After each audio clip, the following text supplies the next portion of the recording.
There is a particular kind of pain that does not announce itself with the violence of tragedy or the sharpness of betrayal, and yet it erodes a person more thoroughly than either. It is the quiet, creeping realization that your gentleness has become an open invitation for others to take, that your patience has been recorded not as virtue but as vulnerability, that the very qualities you cultivated to make yourself a better human being are now being used as tools to extract more from you while giving less in return. You answer the message at midnight because you always answer. You forgive the sixth broken promise because you forgave the first 5. You stay silent when you are dismissed in the meeting, when your effort goes unacknowledged, when the people around you assume that because you do not fight, you will not leave. And somewhere beneath the surface, a question begins to form that you are almost afraid to ask yourself directly. When did being good become synonymous with being an easy target? This is not a modern problem, though it may feel like one, sharpened by a culture that rewards volume over depth and mistakes aggression for strength. This confusion between kindness and weakness is ancient, and so is its cure. 2,000 years ago, in the marketplaces of Rome, in the palace corridors of emperors, and in the modest lecture halls of freed slaves who had suffered more than most men could imagine, a group of thinkers developed a framework so precise, so ruthlessly practical, that it did not simply explain why the kind are so often exploited. It revealed exactly how to remain kind without ever again being weak. This is not a life hack. It will not fit neatly into a single quote on a screen before it evaporates from your memory by tomorrow morning. It is a complete architecture for living, tested by men who ruled empires, who were exiled from everything they loved, who were enslaved and beaten and still rose to teach kings how to think. Marcus Aurelius, the most powerful man on earth, used these exact principles to protect his own gentleness from being consumed by the ambition and cruelty that surrounded his throne. Epictetus, born into slavery, used them to become untouchable in spirit even while his body was in chains. What you are about to receive is not comfort, it is instruction. And by the end of it, you will understand precisely why your kindness has been mistaken for weakness, and precisely what must change, internally and permanently, for that mistake to never be made again. Let us begin at the foundation, because nothing that follows will make sense without it. The Stoics divided the entire universe of human experience into exactly 2 categories. And they insisted, with a severity that still unsettles people today, that almost everything you suffer over falls into the category you were never meant to control in the first place. This is the dichotomy of control, and it is not a gentle suggestion. It is a demand for total honesty about where your power actually begins and ends. Epictetus opened his teachings with this very distinction, stating plainly that some things are within our power and some are not. Within our power, he said, are our own judgments, our impulses, our desires, our aversions, in short, everything that is our own doing. Not within our power are our bodies, our possessions, our reputations, our possessions. In short, everything that is not our own doing. Read that list again and notice what is missing from the column you actually control. Your reputation is not yours to command. What other people think of your kindness, whether they interpret it as strength or as an opening to exploit, was never within your power to dictate. This single realization, properly understood, is the beginning of the cure. Consider what actually happens when someone takes advantage of your goodwill. They are not in that moment controlling you. They are making a choice about their own character. A choice that belongs entirely to them, that reflects entirely on them, and that will follow them into every future relationship they attempt to build on the same foundation of extraction. Your kindness did not create their exploitation. Their own internal architecture, their own judgments about what is permissible, their own desire for gain without reciprocity, created it. You gave something freely. What they did with that gift, how they classified it, whether they respected it or abused it, was never yours to determine. The exhaustion you feel is not actually caused by their behavior. It is caused by your continued insistence, often unconscious, that you should somehow be able to control how your kindness is received, interpreted and honored by people whose internal world you have no access to and no authority over. The moment you attempt to control the uncontrollable, the Stoics warned, you sentence yourself to endless disturbance, because the external world will never consistently obey your wishes for how it should behave. This does not mean you stop being kind. This is the misunderstanding that causes so many people to swing violently in the opposite direction, hardening themselves into cynics, becoming guarded and suspicious and cold, mistaking bitterness for wisdom. That is not Stoicism. That is simply a different form of being controlled by external events, this time by fear instead of by naivety. The Stoic response is far more sophisticated and far more difficult to master. You continue to act with generosity, not because you expect a particular outcome, not because you are trying to purchase respect or loyalty through your good behavior, but because generosity is a reflection of your own internal character, a character you have chosen deliberately and that exists independently of how anyone responds to it.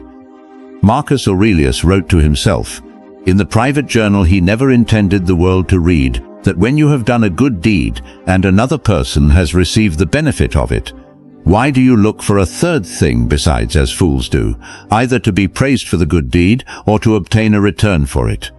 The good act, complete in itself the moment it is performed, needs nothing further from the world to validate it.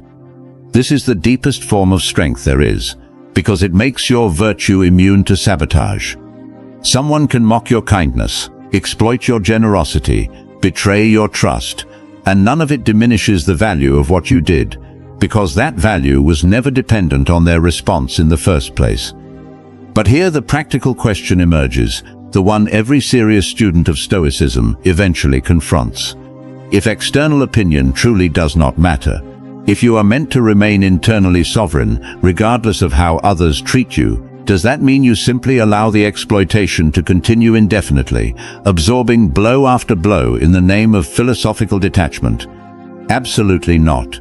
And this is where most modern interpretations of Stoicism fail people, offering only half the teaching and leaving them defenseless. The dichotomy of control does not instruct you to remain passive in the face of exploitation.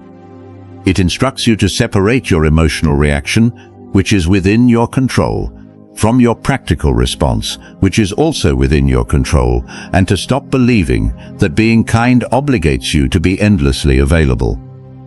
Withdrawing your presence from someone who has proven, through repeated action, that they interpret your gentleness as weakness is not a betrayal of your principles.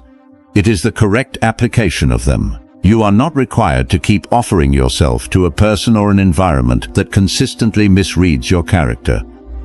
Choosing distance, choosing silence, choosing to redirect your energy elsewhere, these are all actions entirely within your own power.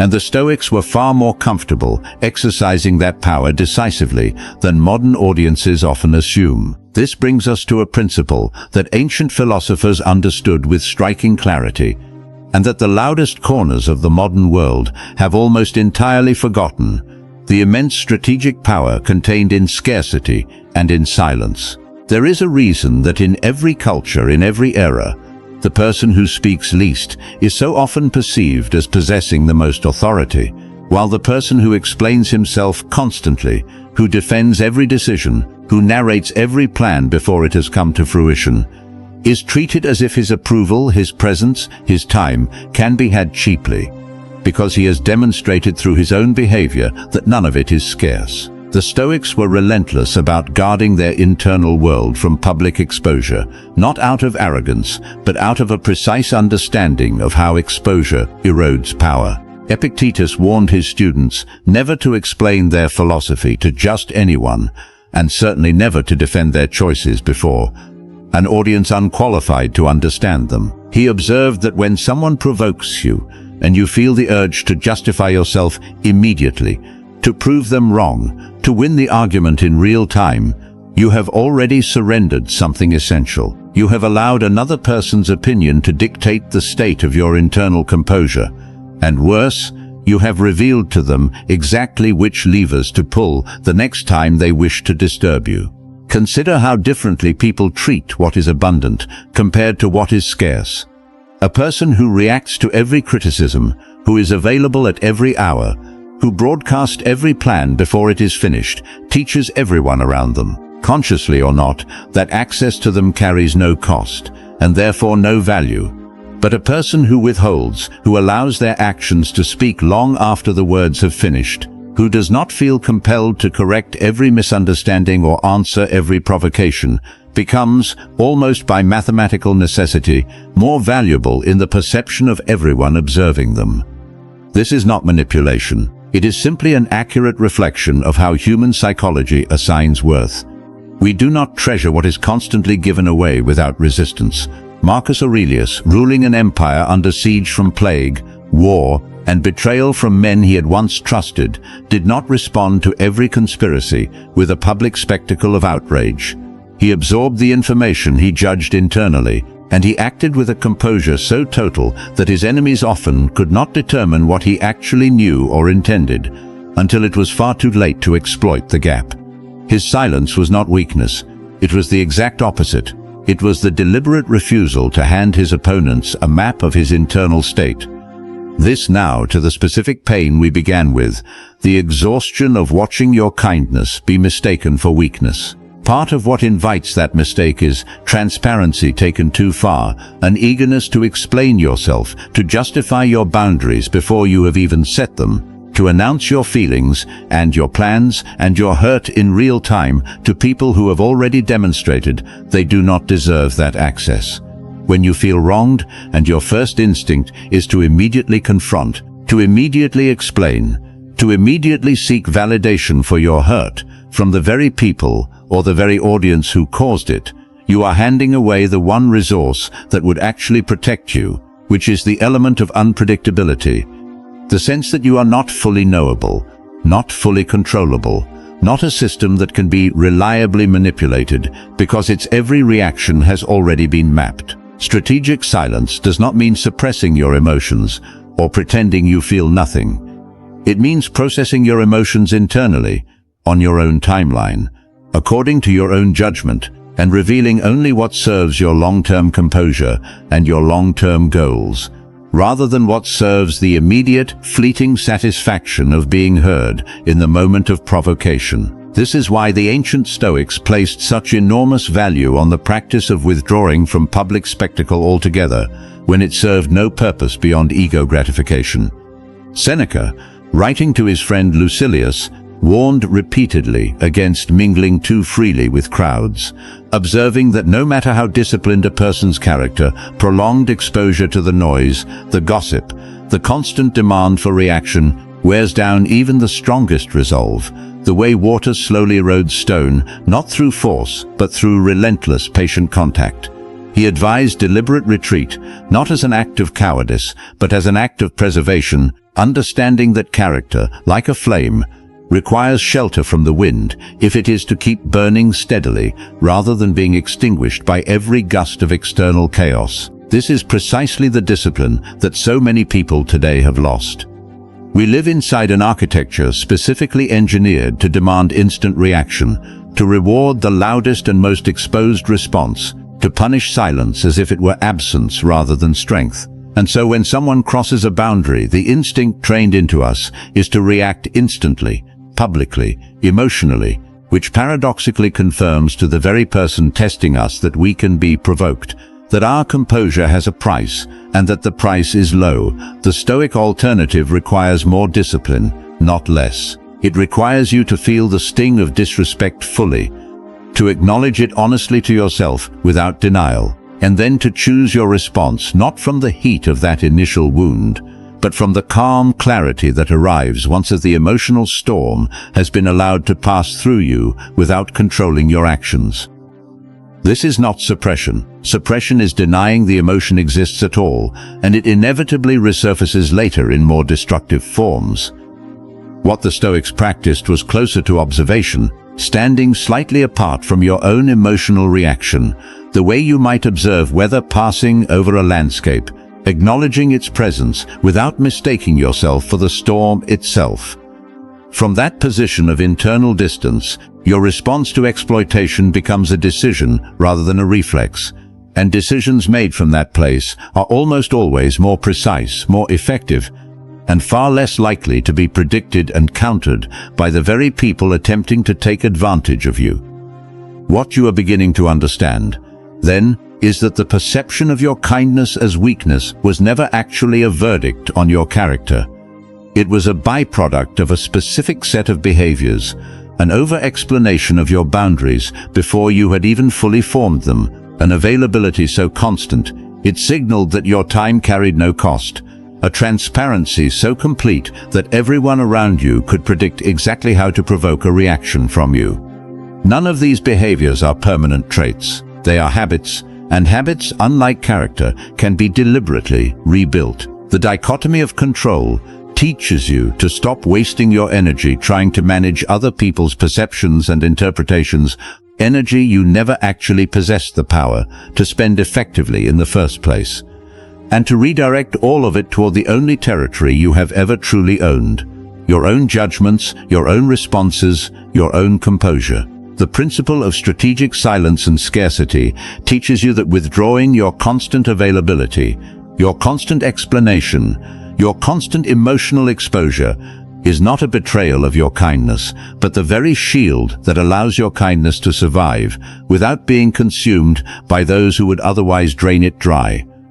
Now that you understand where your power truly resides, and now that you understand the protective architecture of silence and scarcity, we must turn to something even more foundational, because neither of these principles can be sustained without it.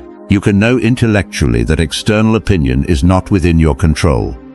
You can understand, in theory, the value of strategic withdrawal, but none of this becomes real in your life without the raw internal discipline required to act on it consistently, especially in the exact moments when every emotional impulse in your body is screaming at you to do the opposite. This is where we must speak plainly about self-discipline, not as a motivational slogan, but as the actual mechanical foundation upon which every other Stoic principle depends. Consider what actually happens in the moment someone tests your boundaries for the first time. There is a flash of hurt, a rush of adrenaline, an almost physical pull toward immediate reaction, toward proving yourself, toward defending your dignity in real time, with words that feel powerful in the instant, but that almost always cost you more than they earn you. The undisciplined person surrenders to that pull instantly, and in doing so, hands over the exact information their exploiter was testing for.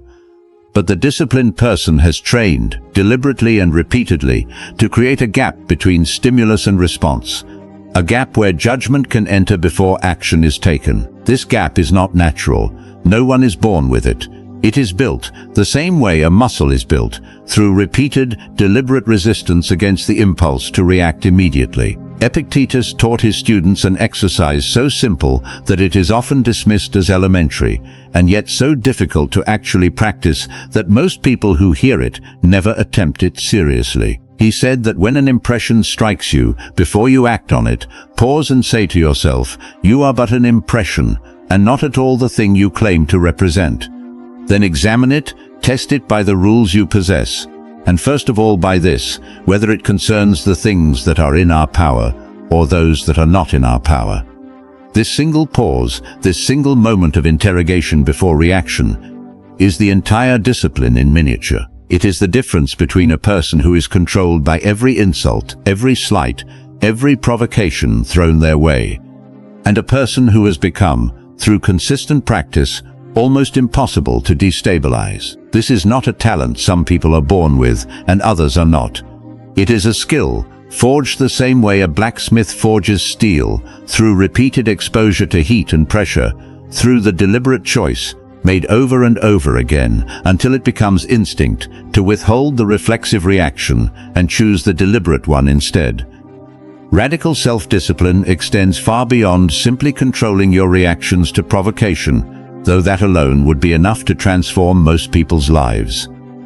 It extends into the domain of delayed gratification, into the willingness to sacrifice the comfort of the present moment for the sake of a long-term goal that may take years to materialize.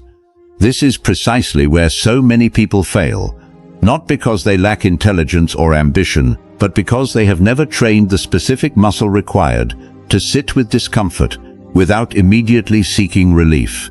The person whose kindness is being exploited often struggles precisely here, because saying no, setting a boundary, walking away from a relationship or a job or a situation that has become extractive, requires tolerating the immediate discomfort of disapproval, of conflict, of uncertainty, in exchange for a long-term outcome of dignity and self-respect that will not be felt immediately, but that compounds, slowly and then dramatically, over time. Marcus Aurelius understood this compounding effect with unusual clarity for a man who held absolute power and could have indulged every appetite without consequence. He wrote to himself that it is in your power to retire into yourself whenever you choose, and that nowhere can a man find a quieter or more untroubled retreat than in his own soul, provided that he has within himself the resources to look at and be at once in perfect ease. He understood that discipline was not deprivation for its own sake, but the deliberate construction of an internal fortress so well built that no external circumstance, no matter how chaotic, could breach it. Every act of discipline, every moment where you choose the harder, quieter, more patient path instead of the immediate emotional release, is another brick laid into that fortress. And here is what almost no one tells you about this process. The very people who once mistook your kindness for weakness are often the first to notice, with visible discomfort, when that fortress begins to take shape. They do not know how to interpret a person who no longer reacts the way they used to react, who no longer explains themselves the way they used to explain themselves, who no longer needs their approval the way they once seemed to need it.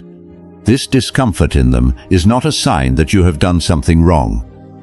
It is a sign that the discipline is working. This naturally leads us into the third and perhaps most liberating principle of this entire framework, the deliberate cultivation of complete immunity to criticism and praise alike. Understand that these two are not separate problems. They are the same problem wearing different masks. The person who is destabilized by insult is, almost without exception, the same person who is inflated by flattery, because both reactions stem from the identical error, the belief that your worth is something other people have the authority to calculate and hand to you. The Stoics rejected this belief with total conviction. Epictetus taught that if a person told him his opinion was worthless, and he responded by becoming angry or hurt, he would be admitting that his sense of self was in fact dependent on that person's estimation, which is precisely the trap he had spent his entire philosophy trying to escape. He famously advised that if anyone tells you that a certain person speaks ill of you, do not make excuses about what is said, but answer, "He was ignorant of my other faults, else he would not have mentioned these only." There is a profound freedom hidden inside that response. It is not defensive. It does not seek to correct the record or win the argument. It simply refuses to grant the criticism the power to disturb the internal composure of the one who receives it. This immunity is not something you arrive at through indifference or through pretending you do not care what others think, because pretending is simply suppression wearing a philosophical costume, and it fails in exactly the same way suppression always fails, eventually and destructively. True immunity comes from a complete relocation of the source of your self-worth, moving it entirely out of the marketplace of public opinion and into the private courtroom of your own conscience, where you alone serve as judge, evaluating your actions against your own understanding of virtue rather than against the shifting, unreliable, and often self-interested opinions of an audience that will never fully understand your circumstances, your intention, or your character.